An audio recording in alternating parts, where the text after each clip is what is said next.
Ay, nagtataguan pala kayo. Naku, pasensya na, Abby. Hindi ko alam. Okay lang po yun, Ate Michelle. Hindi na naman po masaya itong taguan namin kasi kami lang dalawa yung naglalaro eh. Tagu-taguan? Alam mo, may kwento ako tungkol dyan.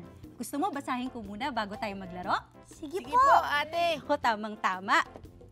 Ito ay kwento ng isang batang mahilig magtago. Ito ay ang kwentong Si Pilong Patago-Tago. Isinulat ni Christine Canon at iginuhit ni Leo Alvarado. Pilo? Pilo? Saan ka ba nagtatago? Pilo? Pilo? Pumasok ka na sa bahay. Maligo ka na, anak. Kanina ka pa naglalaro sa labas. Bulaga! Nay, di niyo alam, nandito lang ako. Nakatayo ako ng tuwid sa likod ng poste. Pilo, Pilo, saan ka ba naroon? Pilo, Pilo, gutom ng alagang isda mo. Halika, Pilo, pakainin mo na ito. Pasok na ako sa opisina. Sino kaya ang naghahanap kay Pilo? Pagmasdan ng larawan. Sino kaya siya? Tignan natin kung tamang sagot nyo, ha? Bulaga! Tay, di nyo ako nakita, no? Nandito lang po ako sa tuktok ng aparador. Pilo! Pilo!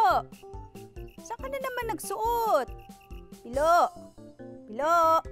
Lumabas ka na, malamig ng tanghalian mo. Kanina pa ito nakahain sa mesa. Sino naman kaya itong nakapamaywang? Bakit niya kaya hinahanap si Pilo? Talaga, Ate Bebang! Di mo ako nakita, no? Narito lang ako sa loob ng tambak na labada. Pilo! Pilo, nasan ka ba talaga? Pilo! Pilo!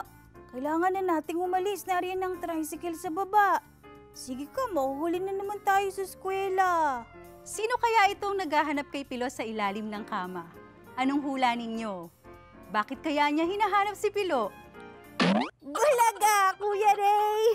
Di mo ko nakita, no? Nandito lang ako sa gilid ng kama. Pilo? Pilo! Alis na tayo, anak! Pilo? Pilo! Bibili pa tayo ng pantalon mo. Saan kaya pupunta si Pilo at ang kanyang nanay? Bulaga! Di niyo ako nakita, no?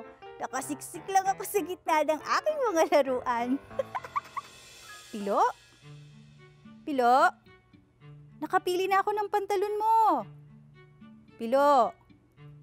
Pilo? Halika na, isukat mo kung kasya sa'yo to. Pilo? Pilo? Nasaan ka ba talaga? Pilo? Pilo? Kaalala na ako. Anong lugar kaya itong nasa larawan? Ano kayang susunod? Bubulaga kaya ulit si Pilo? Sige, tignan natin kung anong mangyayari. Bakit kaya di pa rin ako nakikita ni Inay? Ang tagal ko nang naghihintay. Nakangangalay. 1 oras na yata ako nakayuko. Sige na nga, lalabas na nga ako. Nambulaga ba si Pilo? Nasaan na kaya ang nanay ni Pilo? Inay? Inay! Ano kayang nararamdaman ni Pilo? Bakit kaya siya umiiyak? Tignan natin kung anong susunod. Bulaga! Pilo, nandito na si Inay. Kala mo, di kita makikita, no? Tahan na, anak. Ang galing!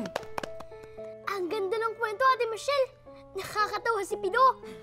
Ang kulit! Kulit! Oo nga, lahat ng kamag-anak niya, pinagtataguan niya at binubulagaan niya. Bulaga! Nay, di niyo alam, nandito lang ako. Bulaga! Tay, di niyo ako nakita, no? Bulaga, Ate Bebang! Bulaga, Kuya Ray!